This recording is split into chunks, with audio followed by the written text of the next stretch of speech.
My name is Jessica. I'm 32 years old, and I never expected that my career as an AC technician would tear my family apart.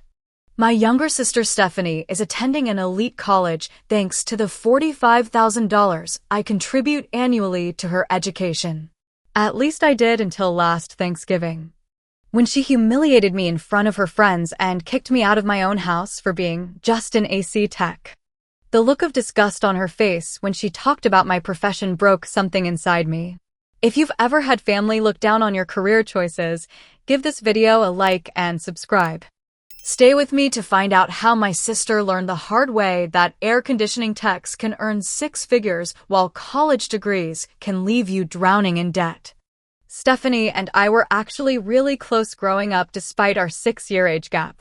As the big sister, I always looked out for her, helped with homework, and cheered the loudest at her school events. We had a pretty typical middle-class upbringing in a suburb outside Philadelphia. Our dad, Michael, worked in construction, specifically as a project manager for commercial buildings. Mom, Linda, was an elementary school teacher who always emphasized the importance of education. Our lives changed dramatically when Dad died unexpectedly of a heart attack when I was 16 and Stephanie was just 10. Suddenly, our comfortable life became a financial struggle. Mom's teacher's salary wasn't enough to maintain our lifestyle, and the medical bills from Dad's brief hospitalization created a mountain of debt. I was in my junior year of high school when this happened, and despite being a decent student, I quickly realized that an expensive college education might not be in the cards for me. While my friends were touring universities and talking about dorm life, I was researching alternatives. That's when I discovered the potential of trade school. The local technical college offered an HVAC certification program that I could complete in less than 2 years at a fraction of the cost of a 4-year degree. Mom was initially disappointed. She and Dad had always talked about me going to college, maybe becoming an engineer since I was good with math and science. But the reality of our financial situation made her supportive of my practical choice.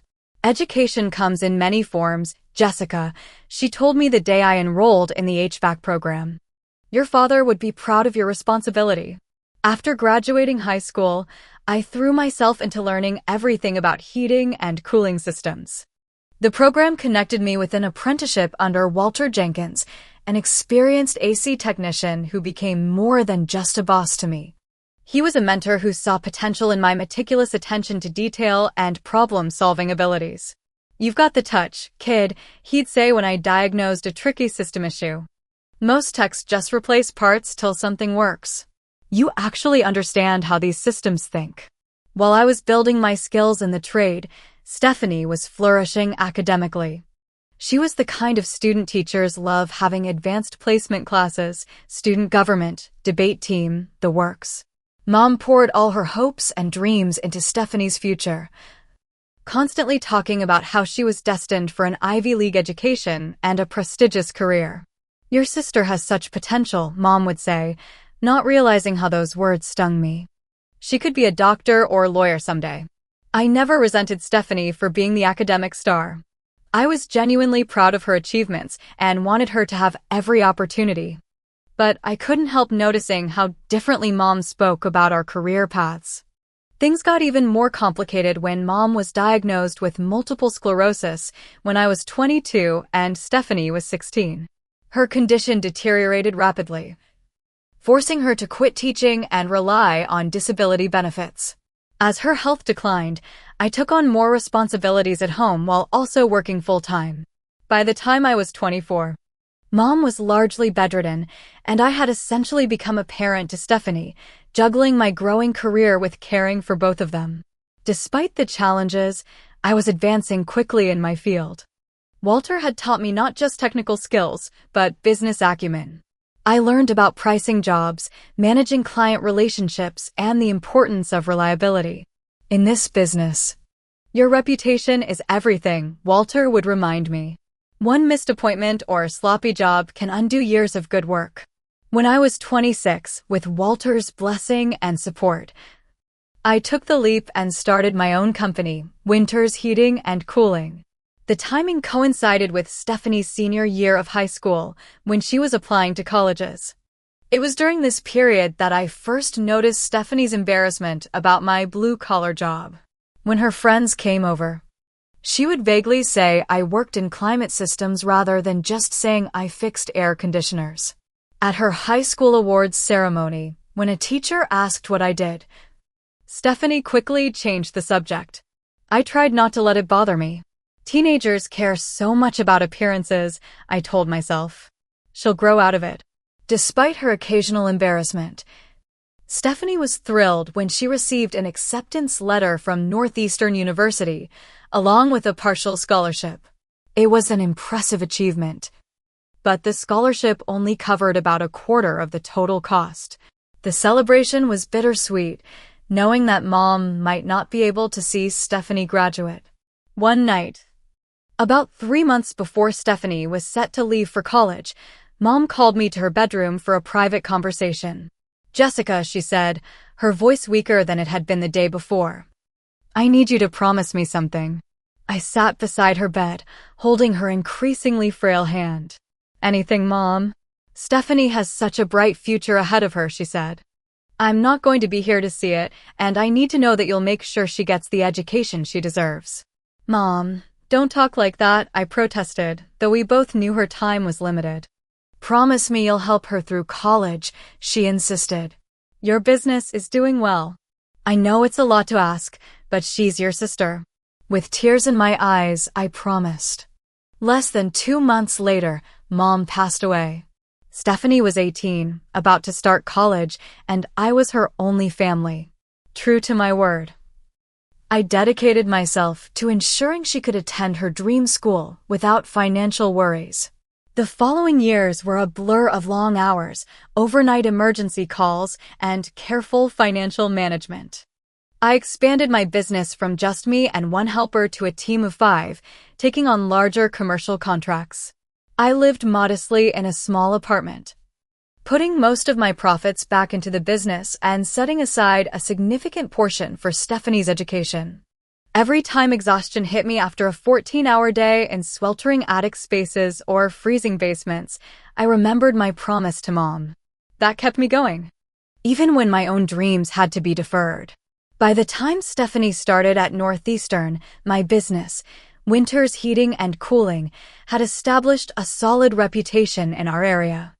I had 5 full-time employees and was earning over $150,000 annually, a far cry from the struggling new business owner I'd been just a few years earlier.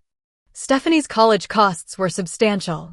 Tuition, room and board, books, and other expenses totaled around $60,000 per year. Her scholarship covered $15,000, leaving $45,000 that needed to be paid. As promised to our mother, I committed to covering this amount. To formalize our arrangement, I sat down with Stephanie before her freshman year and created a written agreement. I would provide $45,000 annually for 4 years, with the expectation that she maintain good academic standing and complete her degree. "This is incredibly generous, Jess," Stephanie said as we signed the papers. "I don't know how to thank you." "Just make the most of this opportunity," I told her.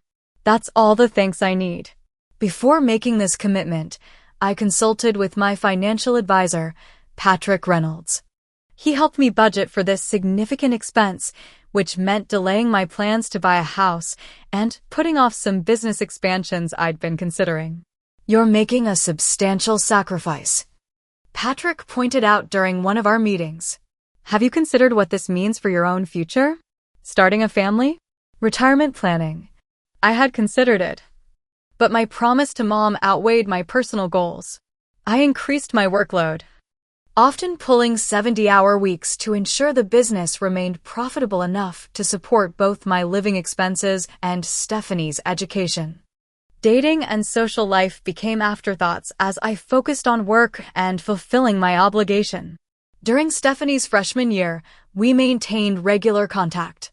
She called weekly, excitedly sharing stories about classes, professors, and new friends. I listened eagerly, living vicariously through her experiences of dorm life and intellectual discussions that I'd never had. That first Christmas, I visited her campus. She gave me a tour, proudly introducing me to her roommate Kayla and a few other friends from her floor.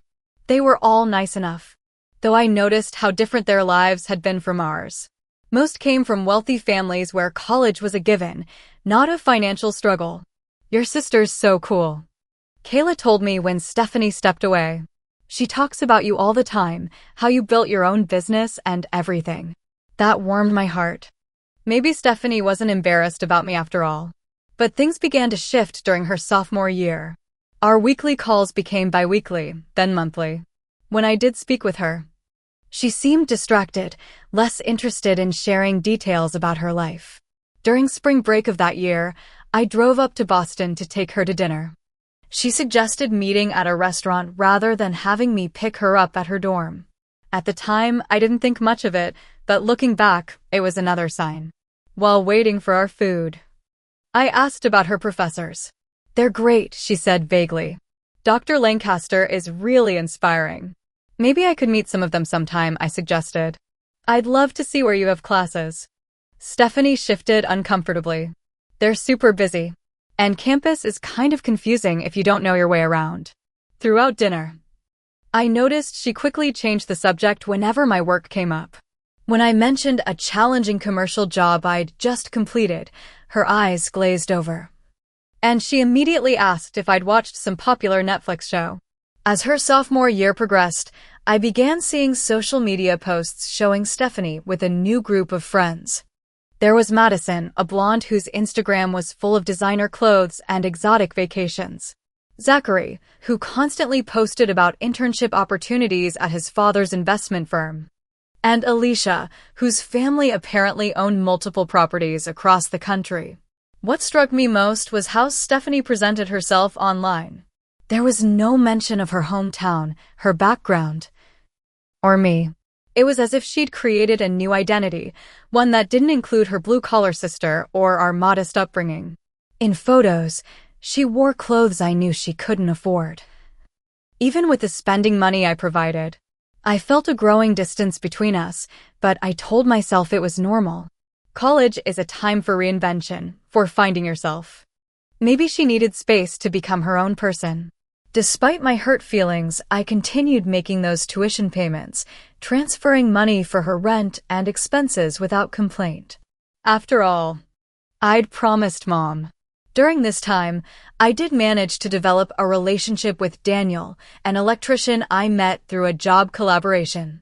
He understood the demands of running your own contracting business, the odd hours and emergency calls. Unlike previous boyfriends who'd complained about my work schedule, Daniel respected my dedication. What you're doing for your sister is amazing, he told me after I explained my financial commitment to Stephanie. Not many people would sacrifice that much. His support meant everything to me, especially as I felt Stephanie's appreciation waning. With each tuition payment, her thank you messages became shorter, eventually becoming just a quick text. Got it, thanks. By the beginning of Stephanie's junior year, I had contributed $112,500 to her education. A staggering amount that represented countless emergency weekend calls, sweltering summer installations, and frozen winter repair jobs. But I never regretted it because I believed in her potential and honored my promise to Mom. What I didn't realize was how dramatically things would change that Thanksgiving.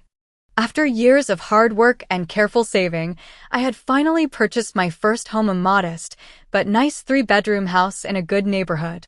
I was excited to host my first Thanksgiving there, especially since it would be just me and Stephanie for the holiday. With both our parents gone, maintaining traditions felt more important than ever. When I called Stephanie in early November to confirm our plans, she surprised me with a request. Actually, I was wondering if I could bring a few friends, she said. They can't go home for the break. Of course, I replied, genuinely pleased that she wanted to include her friends in our family holiday. The more the merrier. Who's coming? Probably Madison, Trevor, and Blake, she said. They're really cool. I think you'll like them. I threw myself into preparations with enthusiasm. This was my chance to create a beautiful holiday experience and maybe impress Stephanie's friends enough that she'd feel proud to call me her sister. I spent weekends painting the dining room, bought a new table that could seat 6 comfortably, and planned an elaborate menu. "You're going all out," Daniel commented as he helped me install new light fixtures in the dining room. "Thanksgiving is still 2 weeks away. I want everything to be perfect," I explained. "Stephanie hasn't seen the house yet, and these are her college friends. I want to make a good impression." As Thanksgiving approached, I noticed our phone conversations becoming shorter and more practical. Stephanie seemed less interested in catching up and more focused on logistics. "So your friends eat meat, right? No vegetarians?" I asked during one call. "Yes, they eat turkey," she said quickly. "Listen, Jess, I was thinking, maybe don't talk so much about AC work when they're here." The request caught me off guard. "What do you mean?" "Just, they're all business and pre-law majors. Maybe stick to general topics?" I felt a sting of hurt but pushed it aside. "Sure, whatever makes you comfortable." "Great. Gotta go. Study group." And she was gone before I could say goodbye. The day before Thanksgiving, Stephanie arrived alone. Her friends would be coming the next morning. I had expected a warm reunion, but she seemed distracted, spending most of the evening on her phone while I finished preparations. When I showed her around the house, her response was lukewarm. "It's nice," she said with a shrug. "Bigger than I expected." Later that night, I overheard her on the phone in the guest room. "No, it's surprisingly nice," she was saying, presumably to one of her friends. "Not what you'd expect for someone who, Anyway, see you tomorrow." I pretended not to have heard when she emerged, but her words sat heavy in my stomach. Not what you'd expect for someone who what? Someone who fixes air conditioners for a living? Someone without a college degree? Thanksgiving morning, I was up at 6, preparing the turkey and sides. Daniel would be joining us later, and I was grateful for his support. By the time Stephanie's friends arrived at 11, the house smelled amazing and looked like something from a magazine, with fall decorations and a beautifully set table. Madison arrived first, her designer boots and cashmere sweater making me suddenly conscious of my simple jeans and blouse.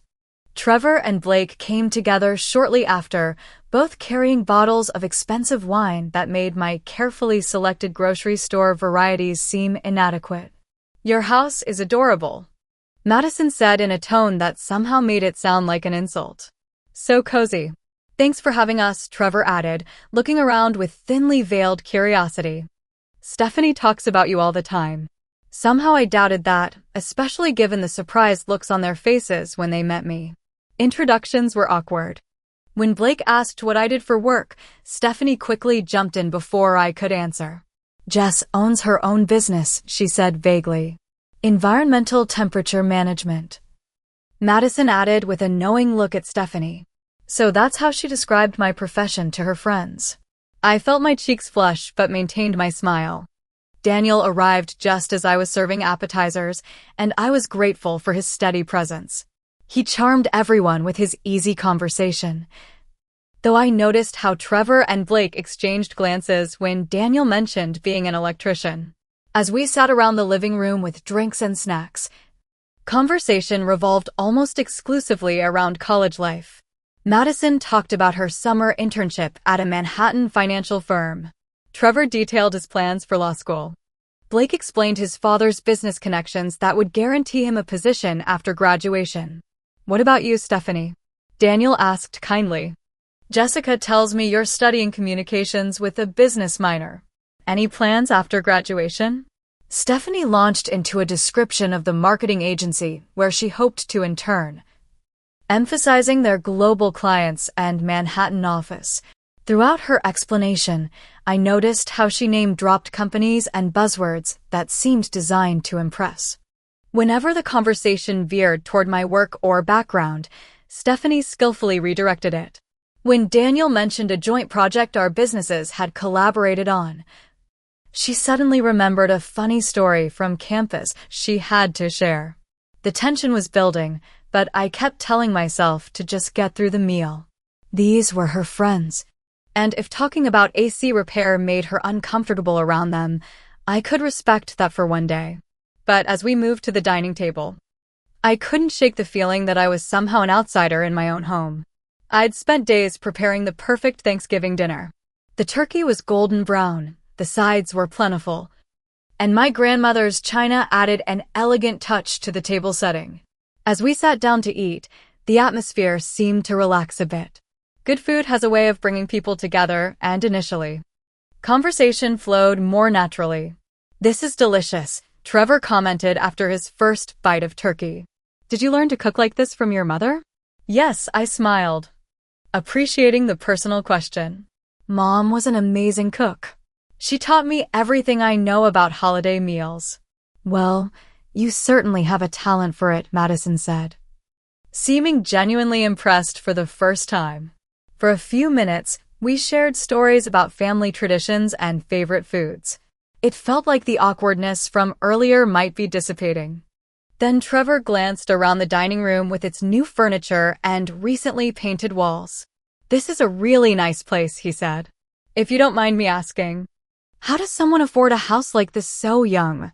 Property in this area must be expensive." Before I could respond, Daniel jumped in. "Jessica's incredibly successful. She built her business from the ground up." "Oh." Trevor looked interested. "What kind of business?" "I own Winter's Heating and Cooling," I explained. "We service both residential and commercial HVAC systems. I started with just me and one helper about 6 years ago, and now I have a team of 5 technicians plus office staff." Blake's eyebrows rose slightly. "So you, fix air conditioners? That's different." His tone made it clear that different wasn't a compliment. I felt my shoulders tense but maintained my composure. "I do more than fix them," I clarified. "I design systems for new constructions, manage a team of technicians, and handle everything from routine maintenance to complex commercial installations." Madison tilted her head. "Did you ever regret not getting a real education? I mean, you seem smart enough for college." I noticed Stephanie staring intently at her plate, her cheeks flushed with embarrassment. The room suddenly felt very warm despite my perfectly functioning air conditioning. "I have a real education," I replied evenly. "It's just specialized. Trade school and apprenticeship taught me skills that are always in demand." Daniel nodded supportively. "Jessica makes more than most college graduates I know. And she doesn't have student loans." Trevor chuckled. "Sure, but it's still manual labor, right? I mean, no offense, but there's a reason people like us go to college. To avoid ending up." He didn't finish the sentence, but his meaning was clear: to avoid ending up like you. Trying to defuse the tension, I described a challenging job I'd completed the previous week, a complex system for a new medical facility that required precise temperature and humidity controls. The specs were incredibly demanding, I explained, warming to my subject. We had to ensure each operating room maintained exact conditions while also designing a backup system that could take over instantaneously if the primary failed. I was proud of this project. It had required all my technical knowledge plus careful coordination with multiple contractors. But as I spoke, I noticed Stephanie's expression shifting from embarrassment to outright annoyance. Suddenly, she slammed her fork down. "Can you stop? Nobody cares about AC work. It's embarrassing." The table fell silent. I stared at my sister in shock. "Embarrassing?" I repeated, my voice barely above a whisper. "Yes," Stephanie exclaimed, as if relieved to finally say it. "Every time you start talking about condensers and ductwork, it's so boring and common." Daniel started to protest, but Stephanie wasn't finished. "Do you know what it's like when people ask what my family does? Everyone else has parents who are doctors, professors, executives. And I have to say my sister fixes air conditioners. That's what pays for your education," I reminded her, feeling anger rising to replace my initial hurt. "I know, and I'm grateful, but do you have to be so obvious about it?" She turned to her friends. "I usually tell people she works in environmental temperature management." The revelation hit me like a physical blow. My sister was actively lying about my profession. "You're ashamed of me," I said, the realization painful and clear. "Not you," she backpedaled unconvincingly. "Just the whole AC thing. It's not exactly impressive." "Not impressive?" Daniel's voice rose. "Jessica built a successful business from nothing. She employs people, provides an essential service, and makes a great living. What exactly isn't impressive about that?" "You wouldn't understand," Stephanie said dismissively. "You're just an electrician." The table fell silent again. Madison and Blake looked uncomfortable, while Trevor seemed almost amused by the drama. "Stephanie," I said carefully, "I've supported your education because I believed in you. I've worked 70-hour weeks, missed vacations, delayed buying a home, all to give you opportunities one didn't have. And you're sitting here in my house, eating the meal I prepared, telling me I'm embarrassing. You're just an AC tech." Stephanie shot back. "You fix things people like us will own someday." "I'm sorry if that hurts your feelings, but it's the truth." I felt like I'd been slapped. "People like us? Who exactly is us in this scenario?" "Educated people," Trevor interjected. "Professional class. No offense." Daniel stood up. "That's enough. Jessica, we should go." "Go?" Stephanie laughed incredulously. "This is her house." "Yes, it is," I said, finding my voice again. "Which makes what I'm about to say even more absurd. Either your friends leave, or we do." Stephanie looked at Madison, Blake, and Trevor, then back at me. In that moment of hesitation, I saw her make her choice. "Fine," she said coolly. "Go fix someone's AC and let the adults talk." Daniel practically pulled me out of my chair before I could respond. I grabbed my purse and coat automatically, moving on autopilot. As we left my own home on Thanksgiving, I heard laughter resume behind us as if my departure was a relief. In Daniel's car, the full impact of what had just happened hit me. I broke down in tears, questioning every sacrifice I'd made for a sister who clearly didn't respect me or what I did for a living. "She's just young and trying to impress her friends," Daniel said, though his tight grip on the steering wheel betrayed his own anger. "She called me just an AC tech," I repeated numbly. "After everything I've done." We spent Thanksgiving night at Daniel's apartment, eating reheated leftovers from his refrigerator instead of the feast I'd spent days preparing.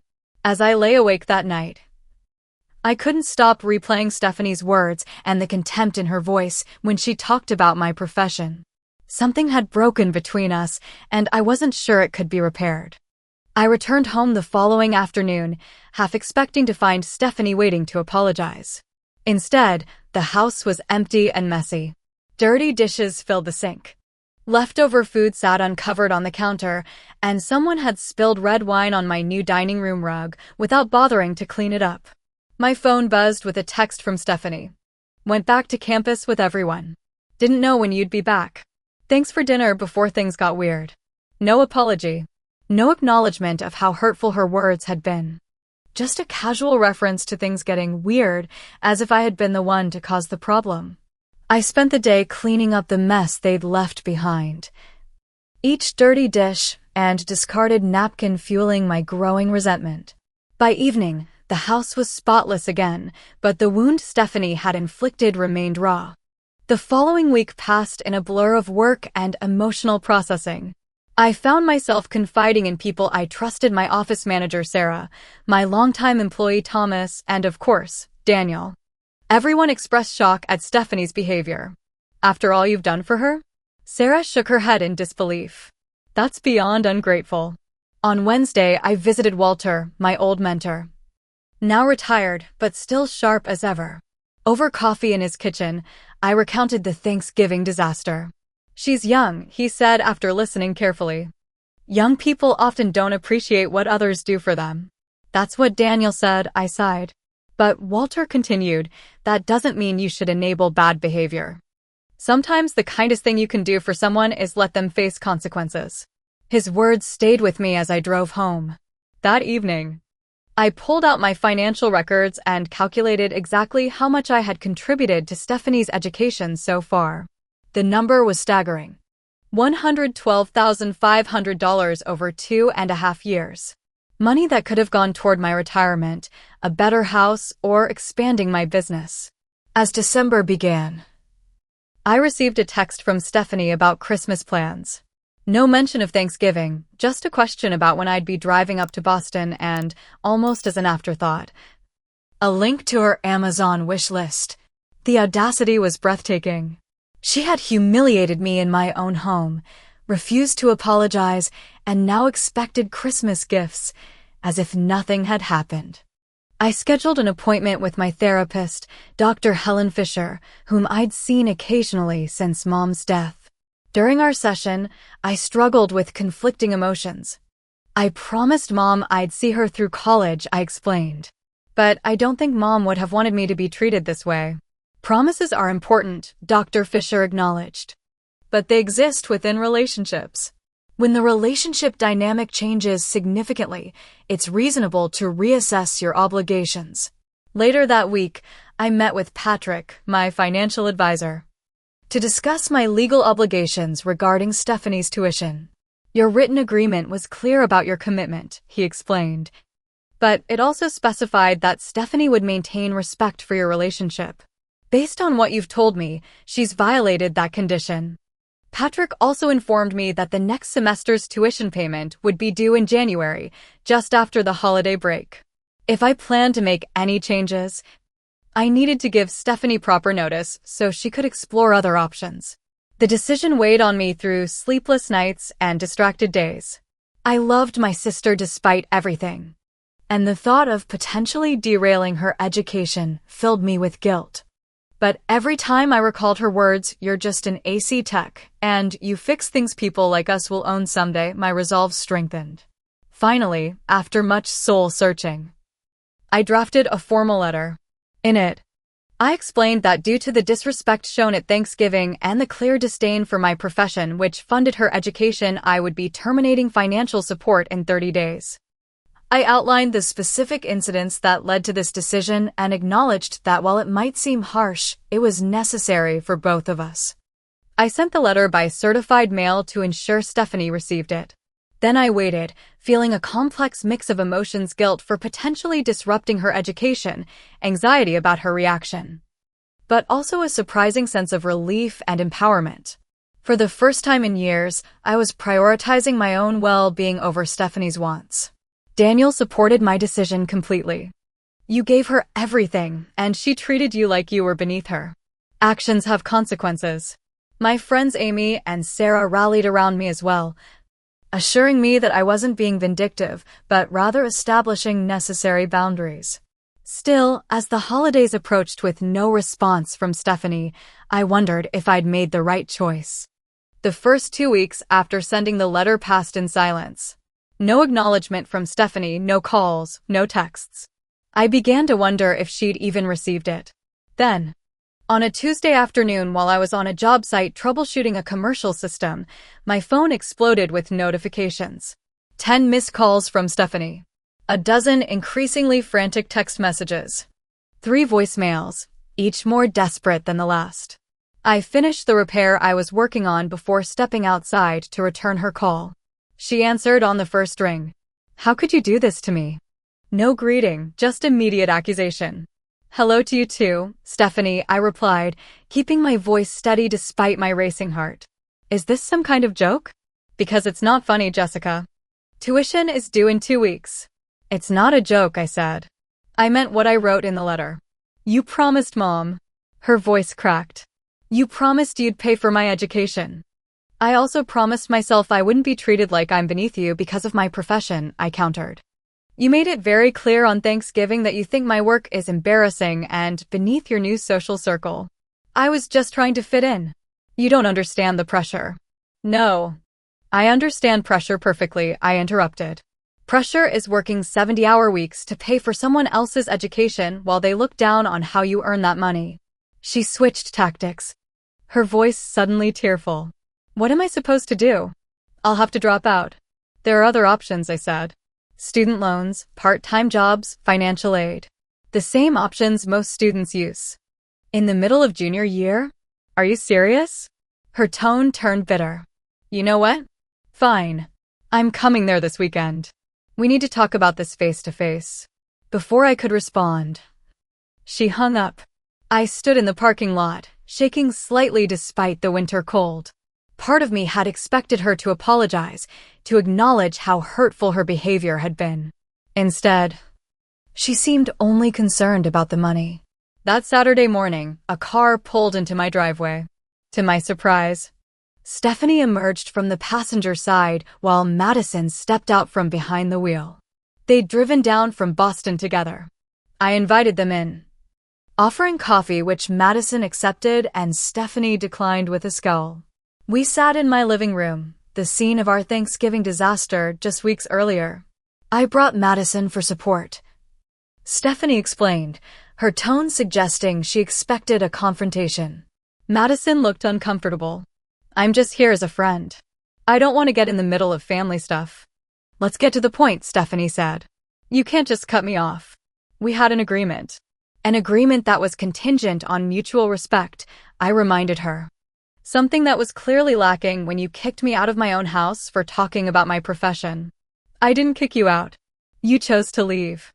After you told me to go fix someone's AC and let the adults talk, I quoted. In my own home, at my own table, eating food I prepared. Stephanie had the decency to look momentarily ashamed before rallying. Okay, I said some things I shouldn't have. I was showing off for my friends. It was stupid. I'm sorry. Is that what you want to hear? Her apology sounded rehearsed and insincere, focused more on getting what she wanted than on genuine remorse. What I want is for you to understand why what you did was wrong, I explained. You didn't just insult me. You revealed that you fundamentally look down on me and what I do. Even though it's what's given you the luxury of attending an expensive university without working or taking out loans. That's not fair, she protested. I appreciate everything you've done. Do you? I challenged. Because appreciation usually involves respect, and you made it very clear you don't respect me or my career. Madison, who had been quiet, suddenly spoke up. Stephanie, I need to say something. She turned to me. When Stephanie first told me about this situation, she made it sound like you were being unreasonable and vindictive. But sitting here now, hearing both sides, I think I understand your position better. Stephanie looked betrayed. Whose side are you on? I'm not taking sides, Madison replied carefully. But you did say some really harsh things at Thanksgiving. And Jessica has been supporting you completely, which is, well, it's more than most siblings would do. This unexpected support from Madison seemed to throw Stephanie off balance. She switched tactics again, this time appealing to our mother's memory. Mom wanted me to get this education, she said, tears welling in her eyes. She made you promise. How can you go against her dying wish? It was a low blow, using our mother to manipulate me. Mom also raised us to be respectful and grateful. I countered. She would be heartbroken to hear how you spoke to me. For the next hour, the conversation went in circles. Stephanie cycled through anger, tears, bargaining, and guilt trips. I remained firm, explaining that my decision wasn't about punishment, but about establishing boundaries and self-respect. Finally, exhausted by the emotional confrontation, Stephanie and Madison left. As they walked to the car, I overheard Madison saying, "You never told me she bought a house and has her own company. I thought she was just some guy working for an AC repair shop." In the following days, Stephanie escalated her efforts. She contacted our Aunt Patricia and several cousins, telling them I was abandoning her and breaking promises to our mother. The family response was mixed. Aunt Patricia called to scold me, while our cousin Jennifer, who knew how hard I'd worked, defended my decision. "You've done more than enough," Jennifer told me. Stephanie needs to learn that actions have consequences. As January approached, Stephanie's messages became increasingly desperate. She'd visited the university's financial aid office, but discovered that mid-year emergency funding was limited. She was exploring loan options, but was finding it difficult to secure private loans without a co-signer. Her social media presence shifted dramatically. Gone were the carefree posts about campus life and outings with friends. Instead, She shared vague updates about family betrayal and overcoming obstacles, clearly positioning herself as a victim. Some of her friends even left negative reviews on my business page, calling me unprofessional and unreliable despite never having used my services. I had to contact the review platforms to have them removed, an additional stress I didn't need. Despite the external pressure and occasional moments of doubt, I found myself growing more confident in my decision. For years, I had defined my worth through my ability to provide for Stephanie.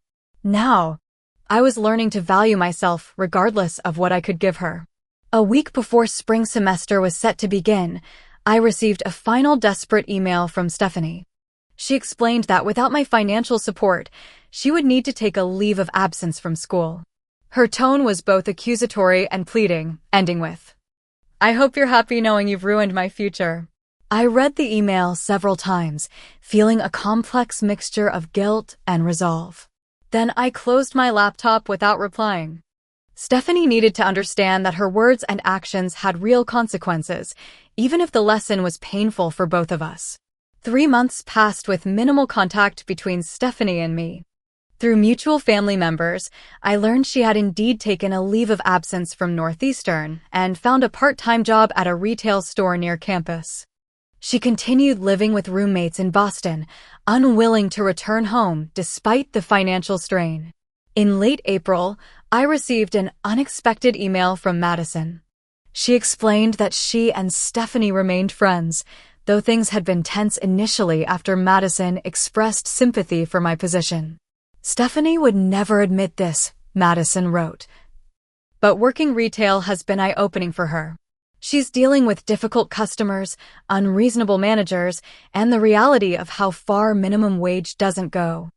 I think she's beginning to understand the value of what you did, both as an AC technician and as her sister." The email concluded with, "She misses you, even if she's too proud to say it." I appreciated Madison's gesture, but wasn't ready to make the first move toward reconciliation. I needed to see genuine change from Stephanie, not just second-hand reports. Meanwhile, my business continued to thrive. I secured several new commercial contracts, including a major hospital renovation that would keep my team busy through the summer. Daniel and I grew closer, eventually getting engaged in a simple but meaningful proposal at Walter's retirement party. "You deserve someone who values you for exactly who you are," Daniel said as he slipped the ring on my finger. "I've always admired your strength, your skill, and your compassion even when it's not appreciated." As we began planning our future together, I realized how much my life had opened up since stepping back from financially supporting Stephanie. I was investing more in my business, considering expansion opportunities, and even talking with Daniel about starting a family, something that had seemed financially impossible while paying Stephanie's tuition. 6 months after Thanksgiving, on a warm May evening, my doorbell rang unexpectedly. When I opened the door, Stephanie stood on my porch, looking different than I remembered. Her designer clothes had been replaced with simple jeans and a t-shirt. Her perfectly styled hair was pulled back in a casual ponytail. Most noticeably, the entitled confidence that had characterized her recent years was gone, replaced by a hesitant vulnerability. "Can we talk?" she asked simply. I invited her in, offering tea, which she accepted gratefully. We sat in the living room, both of us clearly remembering our last conversation in this same space. "I owe you an apology," she began, surprising me with her directness. Not a fake one like before, but a real one. "What I said at Thanksgiving was horrible. I was cruel to you in your own home after everything you've done for me. There's no excuse for that." I listened without interrupting, searching her face for signs of manipulation. Instead, I saw only genuine remorse. "The last 6 months have been hard," she continued. "Taking time off school, working retail, trying to figure out how to pay for basic expenses, let alone tuition. But it's also been educational, in ways college never was." She described difficult customers who treated her as invisible, the physical exhaustion of being on her feet for 8-hour shifts, and the humbling experience of calculating exactly how many hours of work each purchase required. I've been working 2 jobs, she explained. Retail during the day and bartending at night. I'm saving everything I can for tuition. That's commendable, I said, my first word since she began speaking. I don't expect you to pay for my education again, she clarified quickly. I don't deserve that. But I wanted you to know that I finally understand what you've been doing all these years. The sacrifices you made weren't just financial. They cost you time, opportunities, relationships. We talked for hours, more honestly than we had in years. Stephanie admitted that her embarrassment about my profession stemmed from her own insecurities and desire to fit in with wealthy classmates. She'd created a fiction about her background, afraid that the truth of our middle-class upbringing and my blue-collar career would somehow make her less worthy in their eyes. I was so busy trying to become someone else that I lost sight of who I really am and where I came from, she said, wiping away tears. And I hurt the one person who has always been there for me. As our conversation progressed, I found myself softening. The anger and hurt I'd carried for months began to dissipate, replaced by cautious hope that we might rebuild our relationship on a more honest foundation. When Stephanie mentioned her plans to return to school in the fall with a more practical major and a combination of loans and work study, I made a decision. I won't pay your full tuition anymore, I told her. That arrangement is over. But I'd be willing to consider a matching program. For every dollar you earn and save toward your education, I'll match it. That way, you'll still have skin in the game, but you'll have support too. The relief and gratitude on her face was genuine. That's more than I deserve, but I'll work hard to earn it. I promise. By the time our next Thanksgiving arrived, much had changed. Stephanie had returned to Northeastern with a new major in business administration and a part-time job in the university's facilities department that gave her first-hand appreciation for skilled trades. Our relationship was healing, built on mutual respect rather than financial dependency. Our Thanksgiving celebration that year was smaller and humbler than the previous one. Just me, Daniel, Stephanie, and Walter, whose health had been declining. We each spoke about what we were grateful for, and when Stephanie's turn came, she looked directly at me. I'm grateful for second chances, she said. And for a sister who loved me enough to let me fail so I could learn to stand on my own. That night, as I reflected on everything that had happened since last Thanksgiving, I realized that sometimes the most painful decisions lead to the most necessary growth. By refusing to continue being taken for granted, I had not only reclaimed my own self-worth, but had actually helped Stephanie discover hers. My career as an AC technician had given me financial independence, the ability to help others, and a deep sense of accomplishment. I'd built something real and valuable with my hands and mind. No one could take that away or diminish its worth, regardless of whether they had a college degree or wore a suit to work. What have you done to stand up for your worth? Have you ever had to make a difficult decision that hurt in the moment but led to growth? Share your experience in the comments below. If this story resonated with you, please like and subscribe for more real-life lessons, and hit that share button to help others who might be struggling to value their own path. Thank you for listening to my story. And remember that your worth isn't determined by your job title or education, but by the integrity and heart you bring to everything you do.